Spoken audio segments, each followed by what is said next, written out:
लक्ष्मी बाहेर पडली. देहान कुरूप विचित्र दिसणारी अलक्ष्मी, मुक्त केशी, अगदी दारिद्र्याप्रमाणे नेत्रासमोर भासणारी अलक्ष्मी दिसणाक्षणी भीतीनं भीतीग्रस्त झालं. कुणी देव या अलक्ष्मीचा स्वीकार करू नये अशी प्रत्येकाच्या मनानं प्रत्येकानं निर्धार केला. पण आमच्या मागोमाग महालक्ष्मी समुद्रा मंथनातून बाहेर आली.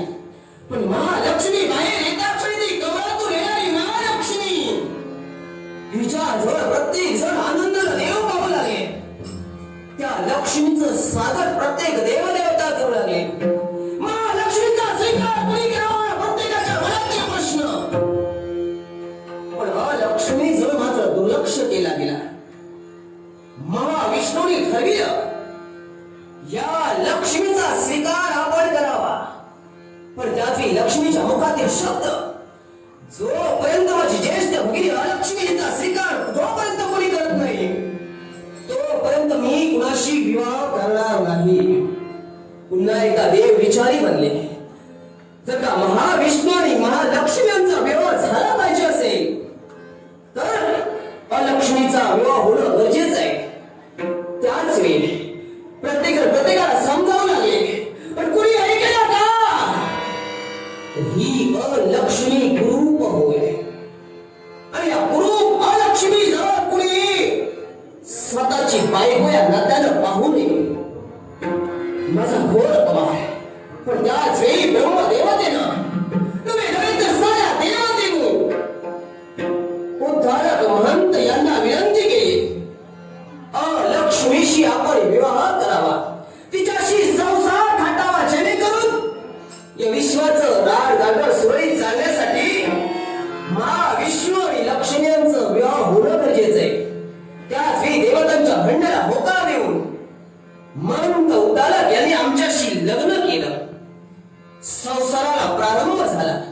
उद्धारक महंत यांच्या पर्णकुटीजवळ आम्ही जाऊन राहू लागलो. पण नाही, तिथं मौन गेला.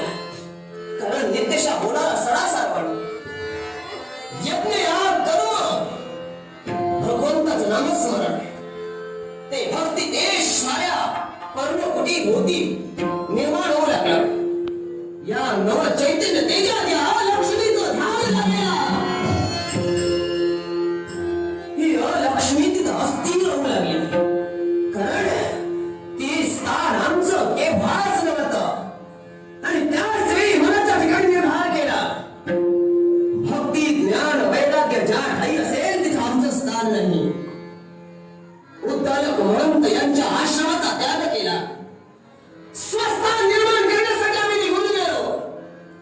जिथं स्वच्छता वावरू लागली त्या ठिकाणी अलक्ष्मी वावरू लागली.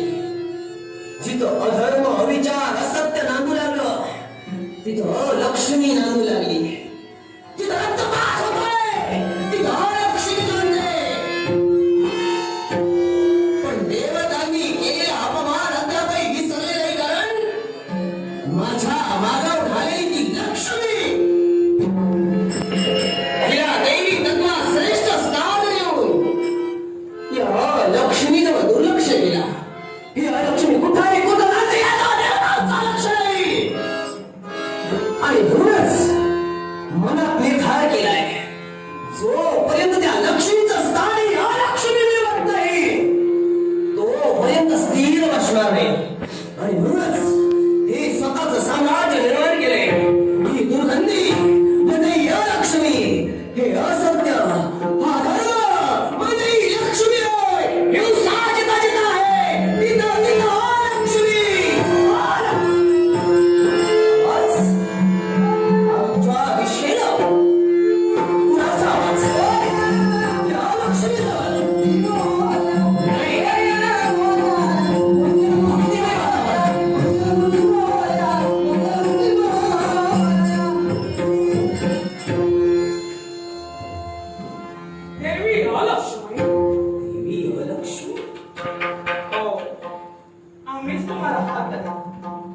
तुमच्या दैवी तत्वाचं अस्तित्व हा गणेश जाणतो.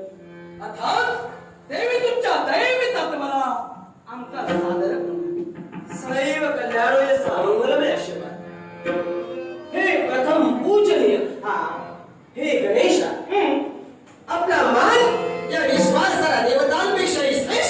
अगदी खरं. प्रथम पूजनीय दैवत कोण असेल हा. हे गणेशा आपण अगदी. आपला मान सन्मान राखून ही लक्ष्मी आपल्या चरणी देखील कोटी कोटी प्रणाम. सदैव कल्याण होईल असा आशीर्वाद. मला आश्चर्य वाटलं कसल्या गोष्टीचं? आतापर्यंत या देवतांनी या लक्ष्मीचा तिरस्कार केला, धिक्कार केला. या लक्ष्मी कुठं आहे, काय करते हे पाहण्यासाठी अद्याप एकही देवता नाही. पण विश्वाची प्रथम पूजनीय देवता आज या अलक्ष्मी पर्यंत हो. का करायचं? यालाही कारण आहे. आज तुझी गरज मला.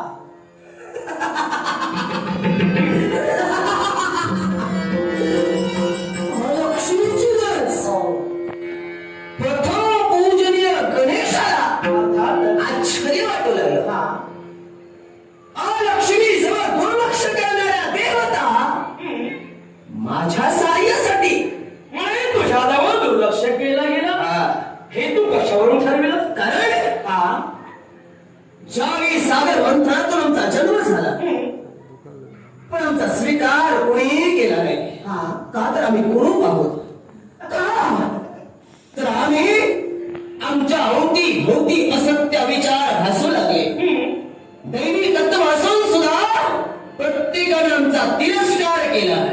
पण आमच्या मागावर येणारी ती आमची कनिष्ठ भगिनी म्हणजे लक्ष्मी आणि हिच्या स्वागतासाठी सारा देवदेवता हाती पुष्प घेऊन उपस्थित राहिले. त्या लक्ष्मीचं यथेच स्वागत केलं. नवे तर दैवी तत्व असायचं असतं त्या लक्ष्मीला दिलं. आणि हो लक्ष्मीला तू लक्ष्मीचं केलं. हा माझा अपराध होय. हा देवतांनी केलेला माझा अपराध होय. हे लक्ष्मी, तुझ्या बोलण्याचा अर्थ मी जाणू शकतोय. होय ना? तुझ्या मनाचा भावार्थ मी जाणू शकतोय.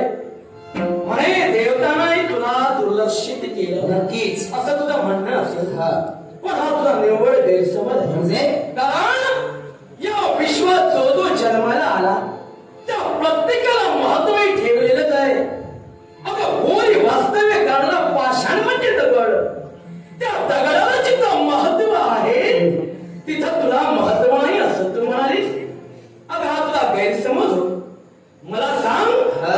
तुझ्या जीवनात तुला मेधा मर्यादा आखून दिल्या गेल्या. नक्कीच. त्या कुणी दिल्या बरं? देवतांनीच दिल्या. होय. का म्हणून? कारण ज्यावेळी उद्धालक मंथनचा आश्रम आम्ही सोडिला का तर तिथं आमचं मन लागेल. मन स्थिर होऊ लागलं.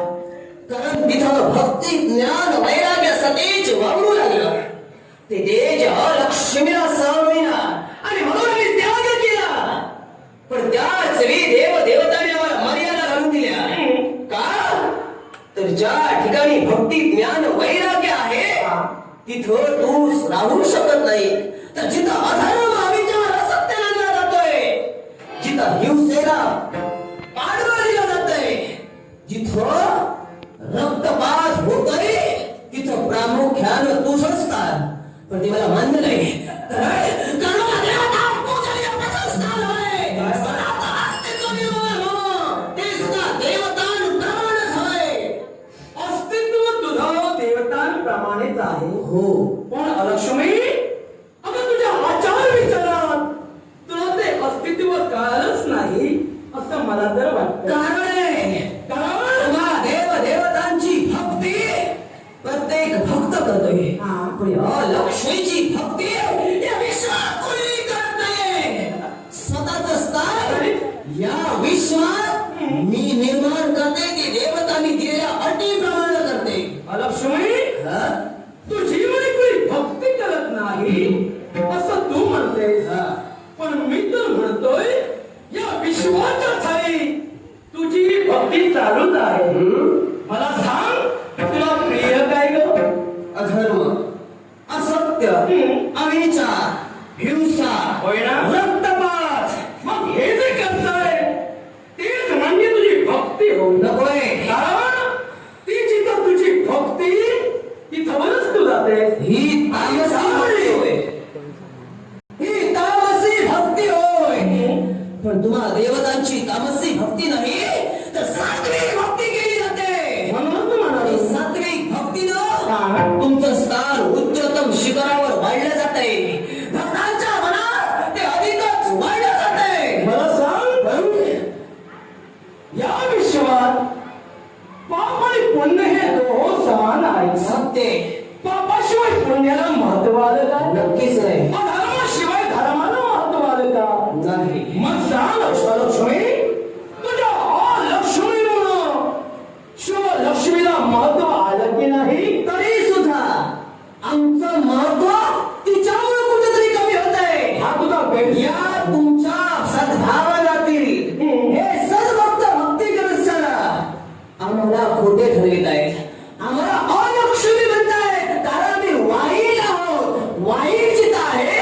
तिथं आम्ही आहोत म्हणून आम्हाला अविचारी म्हटलं जात आहे. वाईट घडवणारी देवता कोण असेल तर ही अलक्ष्मी असं आम्हाला संबोधलं जात आहे आणि आम्हाला ते मान्य नाही.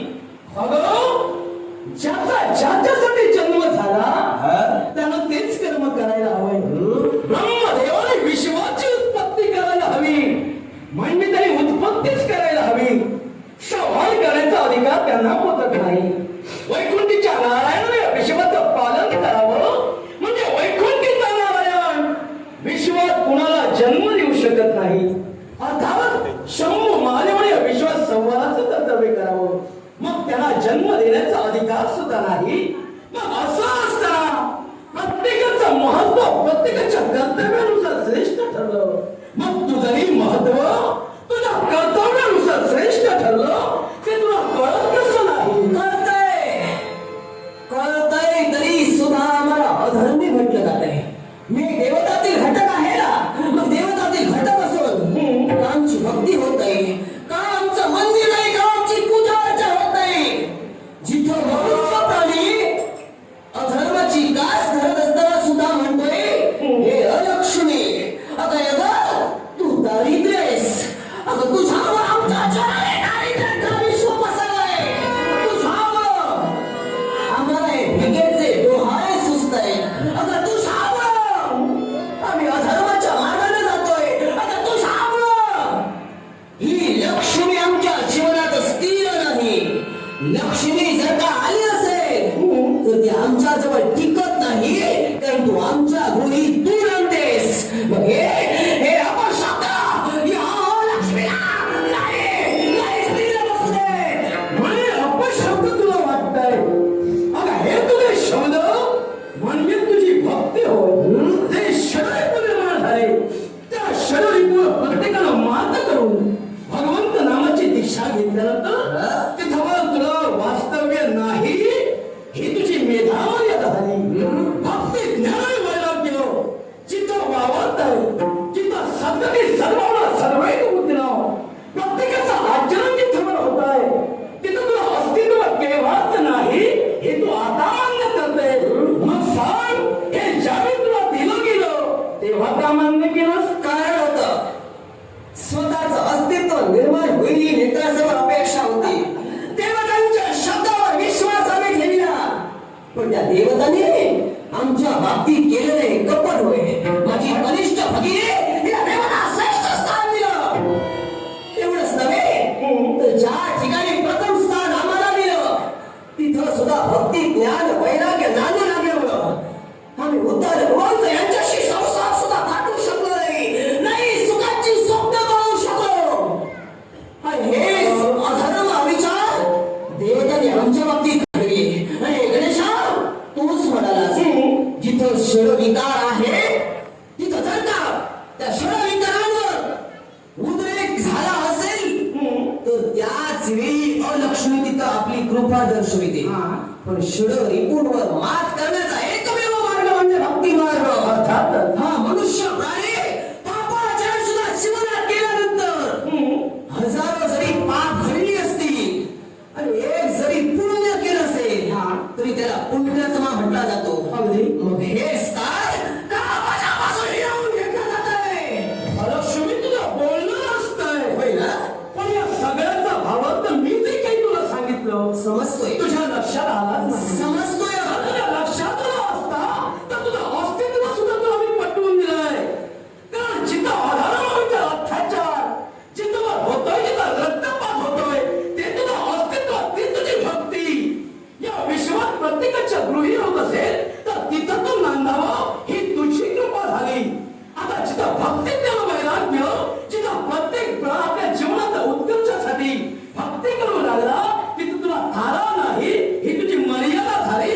त्या मर्यादेचा स्वीकार तू आधी केलीस आणि आता अस्तित्व वेगळं काय मांडलं आहे. म्हणूनच ज्या ज्या षडरिपूंवर मात करण्यासाठी भक्ती तत्व प्रोत्साहित होत आहे त्या ठिकाणी माझं अस्तित्व नष्ट होते. ते अस्तित्व माझं कायमस्वरूपी टिकून ठेवण्यासाठी आतापर्यंत झटत आले. त्या षडरिपूंचा उद्रेक व्हावा ही सद्भावना होण्याच्या ठिकाणी आहे. कारण पाप पुण्याची गणना जर का केली असेल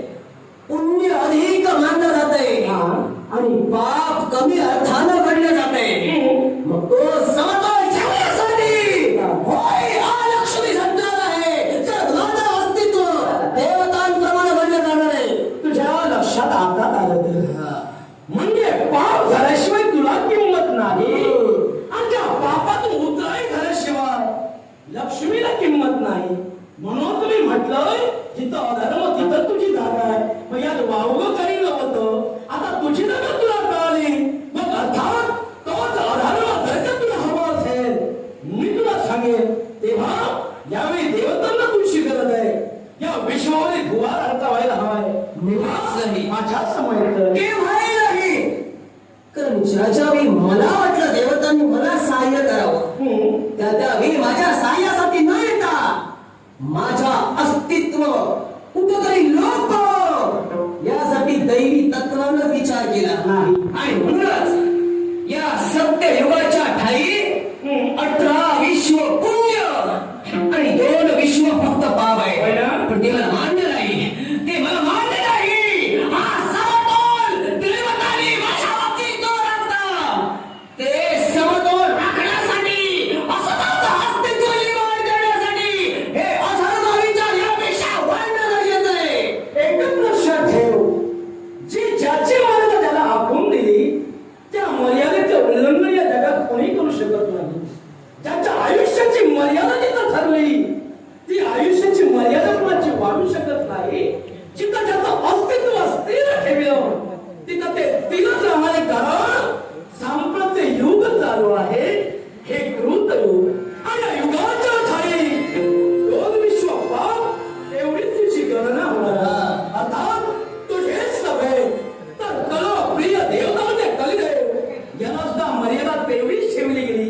अर्थात त्या कली देवाला सहाय्य करणं हे तुझं कर्तव्य नव्हतं का? तरी सुद्धा देवतांना सहाय्य ही अलक्ष्मी करणार नाही. तू माझी किती मनधरणी कर. देवतांना सहाय्य करण्यासाठी ही अलक्ष्मी केव्हाही तत्पर होणार नाही. म्हणजे नाही. असं म्हणेल तुझ्या कर्तव्याची जाण तुला राहिली नाही. तुझ्या अस्तित्वाची किंमत या विश्वात तुलाच राहिली नाही. कारण जिथं कलिदेवाला नाही. कारण जिथं कलिदेवाला सहाय्य करणं हा तुझा धर्म तू विसरतायस. तो धर्म जर विसरशील तर प्रत्येकाला धर्म आणणं हे माझं आहे. हे गणेशा, सहाय्य अलक्ष्मीचं मागतोय. पण तुम्हीच मेधामर्यादा घालून दिल्यात ना. जिथं भक्ती ज्ञान वैराग्य असेल तिथं अलक्ष्मी नाही. जिथं देवतांचं अस्तित्व असेल तिथं अलक्ष्मी केव्हाही नाही. मग काय हो तुमच्या सहाय्यासाठी? जिथं तुमचं स्थान आहे तिथं अलक्ष्मी केव्हाही येणार नाही. तुझं अस्तित्व स्वतःचा जीव गुदमरतोय. स्वतःचं अस्तित्व कुठेतरी लोप पावतोय अशी मनाच्या ठिकाणी भीती निर्माण होते. मग ही अलक्ष्मी तुला सहाय्य का करण्यासाठी येईल? कारण तुला भ्रमण असेल. माझ्या समोर मी तुला गणेश रूपी नाही तसा नव्हे. तुझ्या कर्तव्याविना तुला मी वंचित करणार नाही. आणि तुझ्या जागेवर तू जिथं आहेस तिथं तुला मी ठेवणार तरी सुद्धा बंद नाही. देवतांबद्दल असेल ना मनाच्या ठिकाणी द्वेष. आणि या द्वेषाचं कारण म्हणजे तुम्हाला सहाय्य करण्यासाठी केव्हाही अलक्ष्मी येणार नाही. अमर्याद आणि अविद्या यावेळी तू वागू लागलीस. चालेल. दैवी तत्वाचं अस्तित्व असताना सुद्धा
संधी आहे. जे स्थान तुला हवंय ते स्थान मागण्याची हीच ती योग्य वेळ, हीच ती योग्य वेळ. हा का थांबलीस? प्रतिकाराचं शस्त्र हाती घेतले. आपल्याला विरोध दर्शविला.